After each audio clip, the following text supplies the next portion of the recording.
Vasudevasutam Devam Kansujanuramardanam Devaki Paramanandam Krishnam Vandev Jagadguram. Hi, and welcome to Geeta Girl. My name is Sharmila, and the Geeta Girl podcast is about how to live skillfully and be the best version of yourself by using the advice in the Bhagavad Geeta.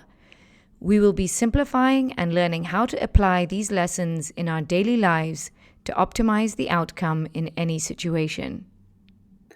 Hi, I'm Shayla, and I'm the producer of Geeta Girl, and I am really excited about today. We're going to be talking about Dharma, which is one of the most important concepts in Hinduism. One of the things that I've always thought about was that Dharma is equivalent to duty. So, what that means to me is that when you are a child, your duty is to be a good student and to listen to your parents. That's what I was always told was my dharma when I was a kid. When you are older, your dharma, your duty is to be a good worker. When you are a parent, your dharma is to raise your children well. And so at each stage in your life, you have a different important duty. And that's how I've always thought. But since being in the class, I've learned it's far more complex. In class, we've discussed that Dharma is not just duty. That's not the most complete definition. Dharma is doing the right thing at the right time based on the country in which you live, the laws of the country, the people involved in the situation, your capabilities. Basically, it's trying to do your best given the circumstances you're in. However, one of the most difficult things, and the reason why the entire Gita came about, is to answer this question, what is my dharma? So there are two aspects. First, what am I supposed to do? What's the right thing to do now? Which is so difficult. A lot of times we don't know what the right thing to do is. Should we say something? Should we not say something? Should we act? Should we not act? What am I supposed to do now? That's the first aspect of dharma. And the second aspect is, okay, now that I know what I'm doing, or now that I know what decision I've made, how do I go about doing it? So the second aspect is skill in action, life skills, which the entire Gita is full of them. And we are learning through this podcast the life skills in the Bhagavad Gita. We've already done 2 podcasts about equanimity, staying calm, doing your best, leaving the rest. And we will continue to talk about these life skills. So that's how do I go about doing it? But the first thing, what am I supposed to do now? Honestly, that's probably for me, and I think for most people, one of the most difficult things to figure out. Okay, in this situation, what am I supposed to do? Performing your dharma, your duty, your responsibility is closely linked with karma. Karma is another important concept in Hinduism. The literal translation of the word karma is simply action. Therefore, when we do something good, this is called good karma, good action.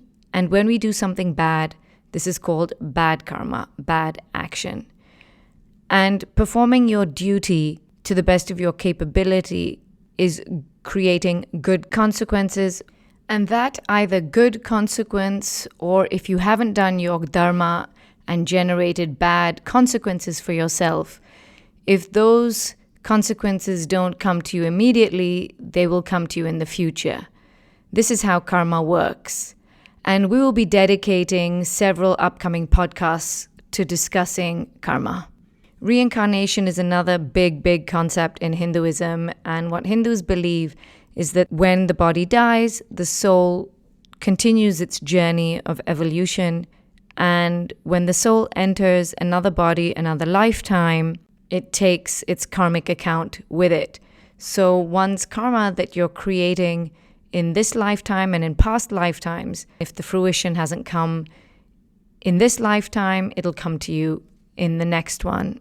The Gita came about 5,000 years ago. It's a conversation between Krishna, who's God, and Arjun, who's his cousin and friend. And Arjun was in a terrible dilemma. He was on the brink of war. He was at that time the upholder of truth and justice and right and good. and he was a warrior. But unfortunately, his family had turned to the dark side and were on the side of evil.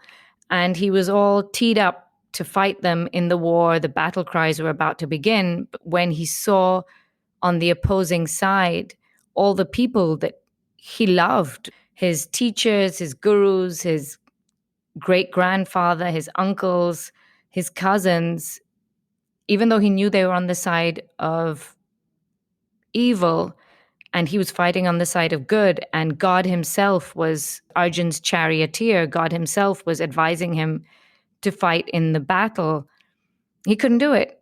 It was so difficult, and he had a complete loss of confidence.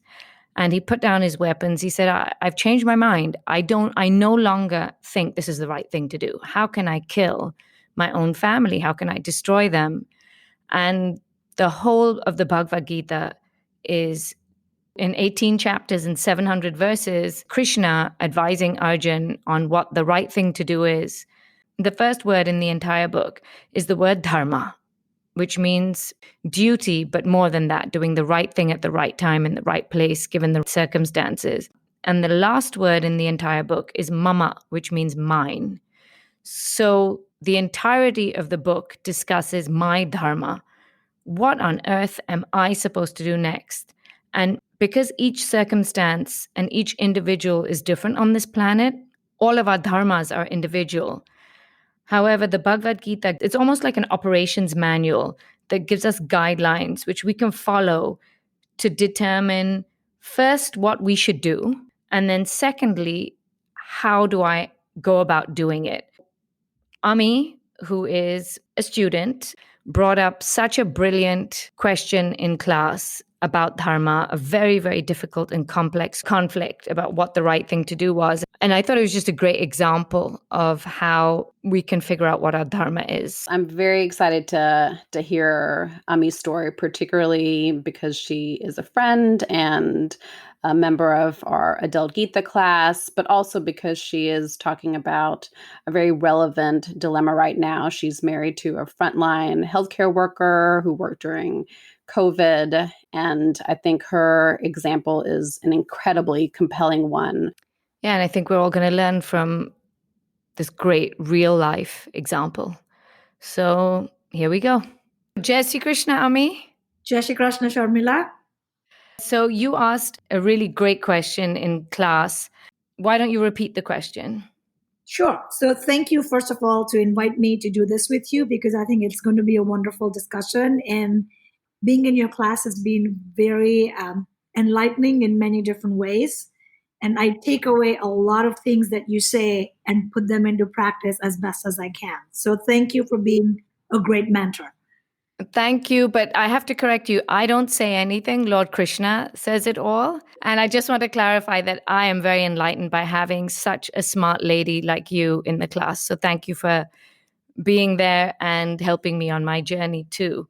Right back at you. So I'm going to talk about this question, Sharmila, that really has been playing on my mind since the time you've taught us about Dharma and Lord Krishna's and Arjuna's conversation. And basically the heart and soul of the Gita is about the call of duty. My husband and I live in New York City. We've been here 20 years. He is a physician, an intensive care physician, and an anesthesiologist at SUNY Downstate. And it's an academic teaching hospital. It's a state hospital with very little funding. And in the throes of COVID-19, he was very much a part of that ICU unit where he spent a lot of his days and hours and weeks. And we barely saw him. And I kind of started thinking about Dharma, and the question that kept coming up to me and I kept grappling with but was not able to find an answer was that as an individual, he must have had an inner conflict, because I'm facing the conflict that how do you respond to a call of duty towards your work as a physician? And you also have the same level of responsibility towards your family. And to me, I saw both those duties as equally essential, and I just struggled. as a mother, as a wife, that on one hand, as a family, we are facing this tremendous risk where he has thrown himself into the jaws of death by seeing these patients day in, day out.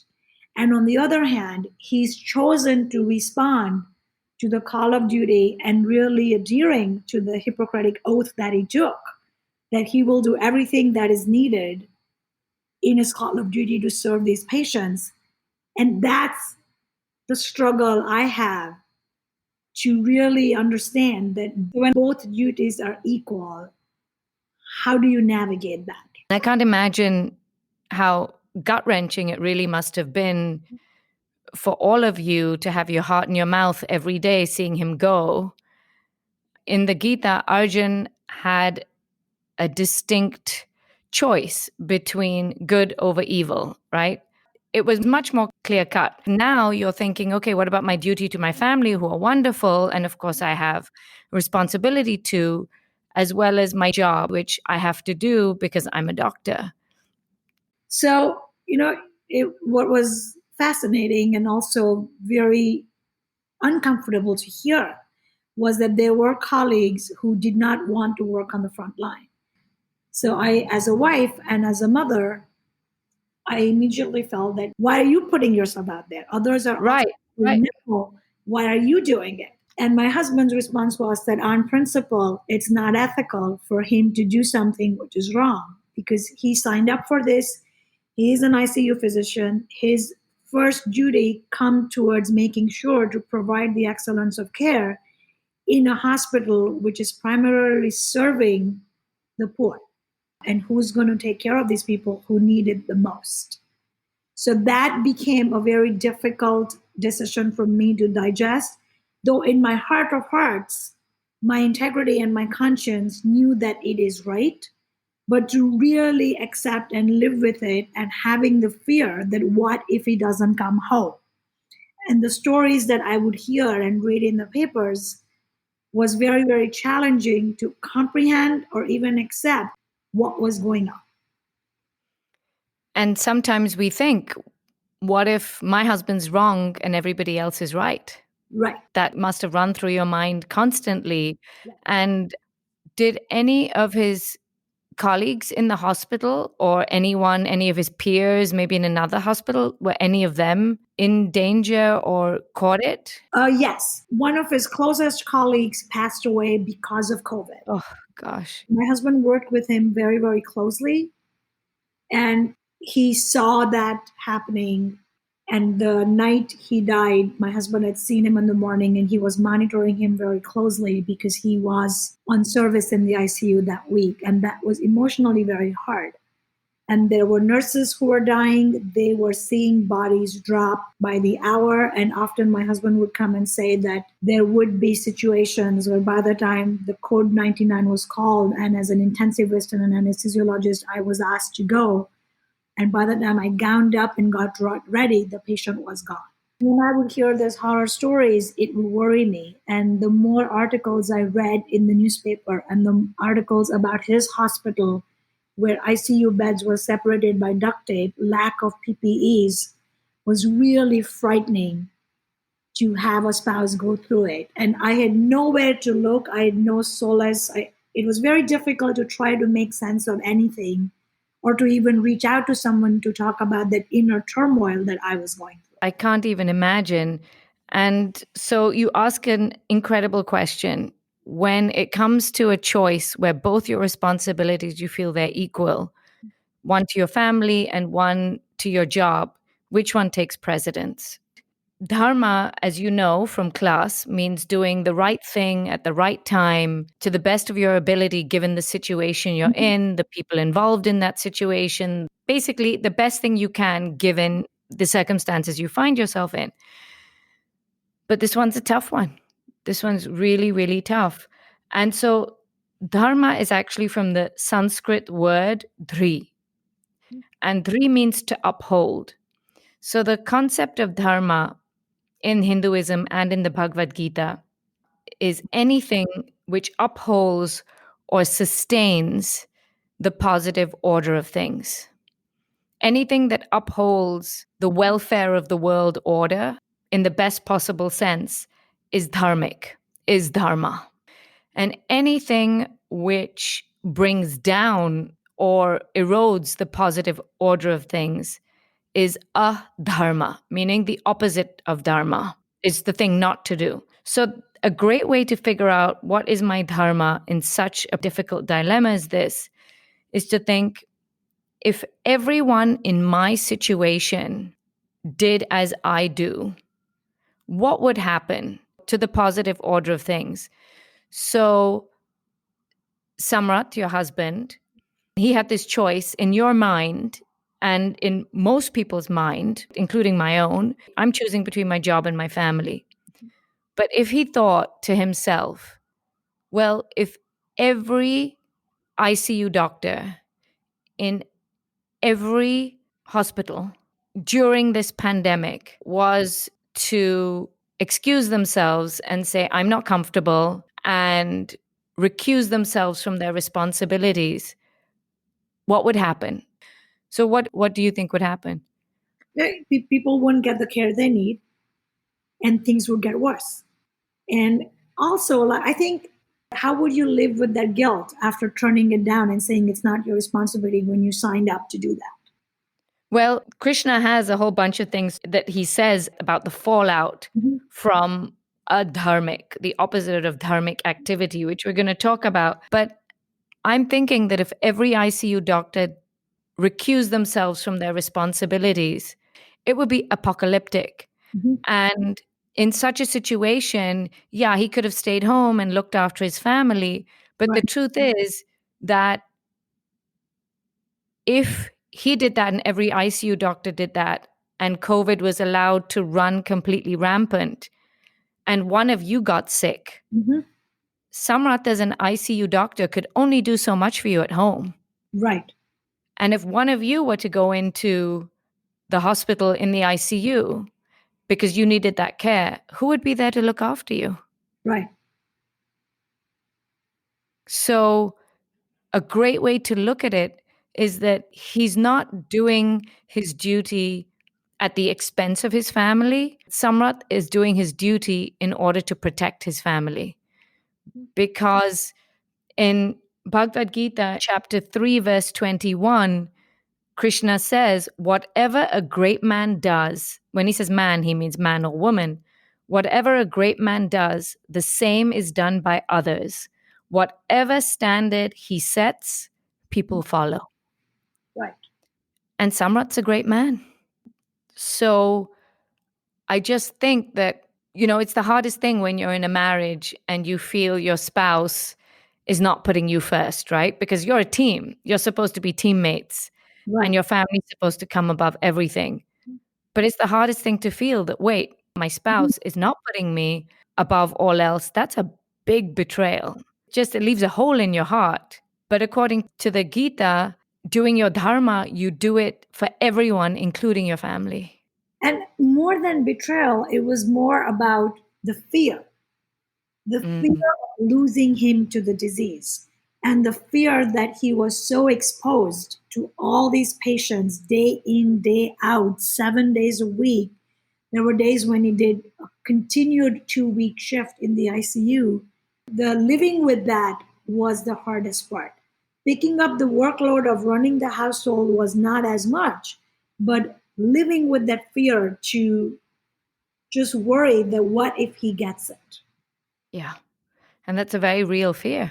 And that fear was the most difficult to navigate. But now, as you explain it, to look at it in a different context, it kind of makes it more approachable and accessible and more accepting, rather than thinking of it as with two different responsibilities. But as you rightly put it, that if he does his job, he's also protecting the family because he's setting that example. And he's also setting an example for the kids. Absolutely. That you do what you have committed to do, and you figure out and take the protection you need to take. And he did as you're asking these questions and talking about these things, it reminds me of the times when he would come home from the hospital. He would not touch anything. He would be gloved and masked. And we would alcohol spray the doorknobs. We would alcohol spray his jacket because it was in the middle of winter. Mm-hmm. And he would not touch anything in the house till he was fully showered. He would be extremely careful about his movements within the house to make sure that we were protected, and because he was so exposed. So he took extreme precaution. And now that you, in hindsight, after all this has temporarily passed, when I think of these moments, it is far more accepting and puts him in another context. I have a whole different appreciation for the work that he did and the examples that he set for his own family, which I don't think I would have seen. And at that point, looking at the Gita or talking to anybody about it was very hard emotionally. Of course. After going through it, it kind of resonates to make those connections. It shifts how you look at it completely. It gives you a different lens. And I think looking at this through the lens of the Gita makes it far more meaningful, and you can relate to it in a much simpler fashion than when you're actually living through that experience. And it also resonates because, touch wood, and I'm touching my head as I tell you this, because he's fine. Yes. Let's acknowledge it's much harder for it to resonate Right. if if the worst happens. Right. Absolutely. It was a surreal experience. I'm sure it must have been like being in a horror movie. Funny you should say that, because we did a family blog to cope with it. The kids and I would do a journal entry every day. We would pull headlines from the newspapers. We would draw, we would write poems. And we did it for 40 days straight. And we had a blog where we would write about our feelings and the experiences. And sometimes Samrat would contribute. And one of the entries we had, I talked about this entire thing as a horror movie. And the script was being written as we were experiencing. It's just unimaginable what you all have been through. And I'm so happy you all have come out the other side. And just a few more verses I want to talk about, which I think will offer you some comfort and be able to digest what you all have been through. In chapter 3, verse 25, Krishna says, the wise people, truly wise people, act and behave desiring not just their own needs, but desiring the welfare of the world order. Because if you desire and act for the welfare of the world, you're also acting for the welfare of your own. What you articulate there is so beautifully said, because, as Krishna says, that you're doing your dharma for yourself, but you're also doing your dharma towards the other, and you're fulfilling the responsibilities you are asked to fulfill, which you're set to do. And, according to Krishna, your duty, your dharma is what you signed up for. Look, we all have children not knowing what it means, right? And then once we give birth, we can't be like, oh, you know what? I didn't sign up for this. Let me give them back. It doesn't work like that. So as much as we all come across circumstances where we think, I didn't sign up for this, but you've got to deal with it. According to Krishna, he says, if you look at chapter 2, verses 31 to 38, I'm going to basically give you a brief overview. He says, there exists no greater good karmically than for somebody to do their duty when their duty involves righteousness, and the karmic benefit of doing your duty when it is truly the right thing to do and in the service of the welfare of all. He says, karmically, you're golden. He says, there exists no greater good than doing your duty when it's for the benefit of all. And Krishna goes on to say, it's only the lucky amongst us who get such an unsolicited opportunity, which is an open door to heaven. And I think what you said just reminds me of a quote that I had seen when I walked into my office building at Teachers College. It said, within every challenge lies an opportunity. And in this context, the opportunity is to do the right thing, adding to your karmic bank account. And Right. you said it beautifully that it really is so true that yes, it was challenging, but it presented an opportunity for him to serve and for us to reflect as we went through that lived experience. Again, I can't even imagine, but I'm so happy all of you have come out on the other side. And you had asked another question, that how can you deal with your guilty conscience if you haven't done it? Those verses I was talking about, chapter 2, verses 31 to 38, Krishna says, if you don't do your duty, what he says is kind of harsh, but he says, abandoning your duty, you will incur sin. Now, Krishna hardly uses the word sin. He doesn't talk in terms of sin in the Gita, very, very, very, very, very rarely. But he feels so strongly about this. And when he says sin, he means negative karma, that you are filling your karmic account with bad consequences. He just says that if you have an opportunity to do the right thing, and it's your duty to do it, and you don't, he says abandoning your duty is a recipe for bad karma. Right. And in Samrat's case, like you said, how would he deal with the guilt of literally having blood on his hands? You're absolutely right that if he had chosen the path like some of his other colleagues and other folks that we knew, I think you would never be able to sleep at night because you would not have fulfilled the responsibility that you set out to do. And there are so many people who needed that care. And morally, I think it would have affected all of us as a family and our integrity and our core that he did not go to work. As much as you wonder about these things, I'm actually very grateful that he did what he did. And yes, it was a very challenging experience to live through, but we came out stronger. God bless you all. And you talked about how do you sleep at night. Krishna says that if you don't do your duty, he says the mental anguish you go through afterwards, he says the distress you go through with your inner conscience, knowing that you did the wrong thing, what can be more distressing than this? Right. I mean, we all have, at least I have nightmares when I shouted at my children and I shouldn't have. And I feel so bad. And that's just a small thing, let alone what Samrat had to go through, which was massive. Again, easy for me to say because I'm not a doctor and I'm not in that position, and very hard for somebody like you to live through. But I'm so proud of you for putting your best foot forward. And I know you supported him by starting a GoFundMe for food for his hospital. And you guys are just incredible. One more verse from the Gita. Krishna says that, and this is a tough one. He says that if you do the right thing, even if it doesn't go the way you wanted it to, if you do the right thing, you still get the karmic benefit of having done the right thing, no matter what the end result was. And that's horrifying in the case of a frontline worker, right? To think about that. 100%. But chapter 9, verse 22, which is one of the most powerful verses in the Gita, in which Lord Krishna makes a great promise to all of humanity. And this verse also happens to be the mathematical center of the 700 verses in the Bhagavad Geeta. Lord Krishna says that the people doing their dharma and doing their dharma in the spirit of, as Samrat did it, God's work, right? Yes.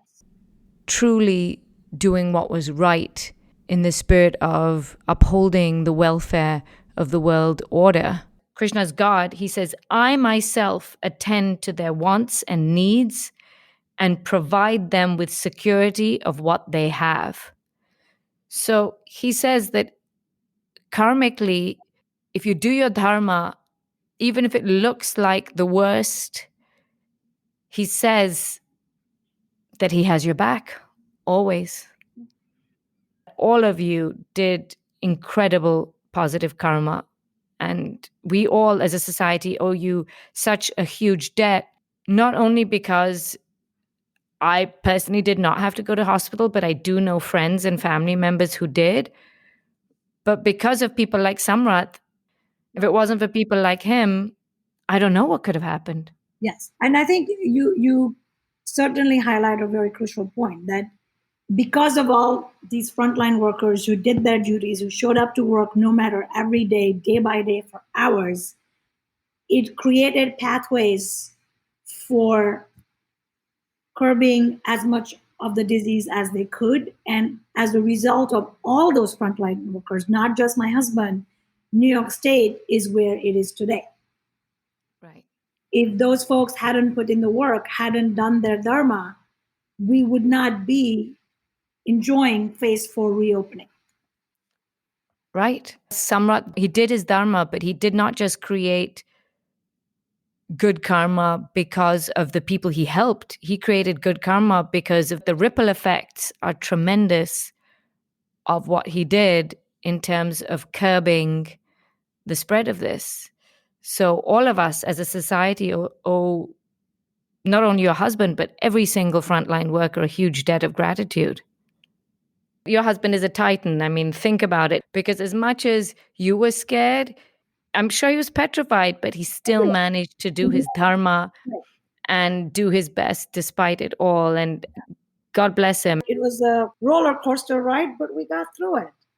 So I'm delighted that we had a chance to talk this through in a very profound way, which I don't think I would have had the mental bandwidth to have a conversation in April. Right, right. Thank you for helping us navigate through this and guiding us through the Gita, because I would have never asked you that question. It was more about having the courage and the comfort to open up about my very, very deep feelings of what I was going through. Yeah. And it was a tough question to ask and grapple with. And when I can't remember, I think it was one of our last classes or second to last classes. Yeah. Mm-hmm. And we talked about Dharma. And I was like, I have to ask this because this is eating me up. It's a great question for me also, because all of us in our lives, hopefully I certainly don't want to find myself in the same position as Samrat, but Right. we all find ourselves in dilemmas like this. And I just think it's so incredible for you to share this experience and your deepest thoughts with us today. So thank you. And, God bless you and your whole family. I'm very, very proud of you and grateful to all of you. Thank you. Jai Sri Krishnami. Thank you. Sharmila.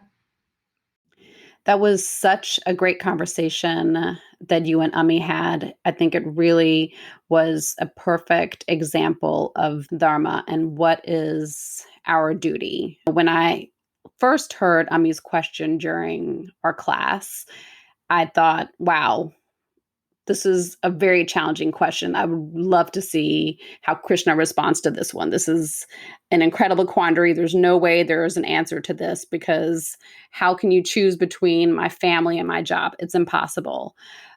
And then after listening to this podcast, I really came to the sort of same conclusion that I think Ami does. And it's that they were never competing. And what really stood out to me was when you said, the word Dharma means upholding the world order. And that really resonated with me so much. And that's such a great lens to look at decision-making through, to think, when I'm making these choices, which of these choices would uphold the world order? And Samrat made that choice. And in making the choice to be an incredibly good physician during an incredibly challenging time, he was actually helping save lives, but also helping to eliminate a disease that would actually help his family ultimately, right? And so he is upholding his duty to his family. He's protecting his family by working to control a pandemic. And as Ami also pointed out, he was being an example to his family and particularly his children about making a commitment and sticking to it. This is something that they will remember forever. What an incredible lesson. And if we think about our duty as a parent, and duty to our family. Part of it is being this role model, being this example, and he was doing exactly that. And I think moving forward for me, and maybe even for our listeners, to kind of think about that when we're making a decision about what is our responsibility, what is our duty, to think about those two questions that you asked. What is upholding the world order? And what would happen if I didn't do this? Anytime we're faced with a seemingly difficult decision or a decision that seems diametrically opposed. After doing the research and looking further into the Gita and other texts that I read, as you know, Shayla, I do a lot of research to answer these questions because I'm trying to do my Dharma. I always think now, okay, if everyone in my position did exactly as I'm doing, how would that affect the whole world? Because that, for me, is easier in my brain to think about it, right? Because I, as one person, I'm not going to make that much difference, I think, which isn't really true. But if I think, okay, what if everyone in my position did the same thing? And that, for me, is my technique that I've taken away, which really, I think, helps me hone in on clarifying what my Dharma is. And I was so bowled over by this conversation because, you know, in the world today where you see horrifying behavior going on, Yes, and people seem to be getting away with it left, right, and center, it just was so inspirational to hear about Samrat's thought process that, you know, there is good in this world. The world just seems full of negativity now, but Samrat just seemed like a beacon of light to me. And so did Ami, because the fact that even though she was struggling to deal with his decision and digest it, she still had the wherewithal and the willpower and the grace to start the GoFundMe to support him the best she could. Even though internally she may not have at that time agreed with his decision, she still did what she could to move forward as a team. It's very inspirational. It really was. absolutely. She was upholding her duty as a parent, as a partner. Right. Yeah. And one more thing I want to add is that the first phrase in the whole Bhagavad Gita is Dharma Kshetra Kurukshetra, which basically means that the Gita's calling the playing field of life where we conduct our lives. It's the playing field of Dharma. That's the game. That's the game we're playing, is the Dharma game.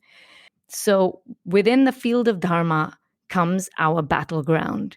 So that's a great thing to bear in mind, that we are all playing the Dharma game. That's right. And so at times when everyone seems to be getting away with negative behavior, or negative behavior seems to be rewarded, that's a great thing to remember.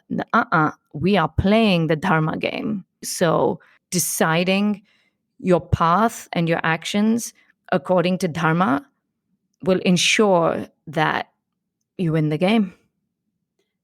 Absolutely.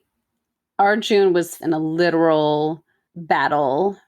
And while most of us are not in a literal battle, our mini battles, if you will, are all these decisions we have to make on a daily basis, because your dharma are your different duties as a partner, as a parent, as a child, as a friend, as a citizen of this country, as a community member.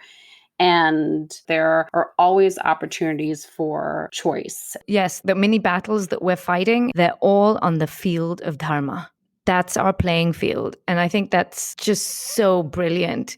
It's funny, Shayla, that you said that, you were wondering, well, Krishna's going to get stumped this time. Should have known better. He's super smart because he's God. Like, there's a reason why he's God. We keep throwing things his way thinking, this is going to stump him. I'm going to get in this time. And he's like, no, not really. Sorry. Nice try. Yeah. That's a great way to end our podcast. So, Shayla, do you want to take it away? Yes, this podcast can be found on iTunes and Apple Podcasts, as well as Spotify. Yay, we're on Spotify now. We're on Spotify. Woo woo! Well done, Shayla, for getting us on Spotify. We would love for you all to give us a high rating and to include your comments and to share this podcast with your friends and family. Thank you all so much for tuning in. See you next time. Jai Shri Krishna. Jai Shri Krishna. Vasudeva Sutam Devam तस्य चाणूरमर्दनं देवकी परमानन्दं कृष्णं वन्दे जगद्गुरुम्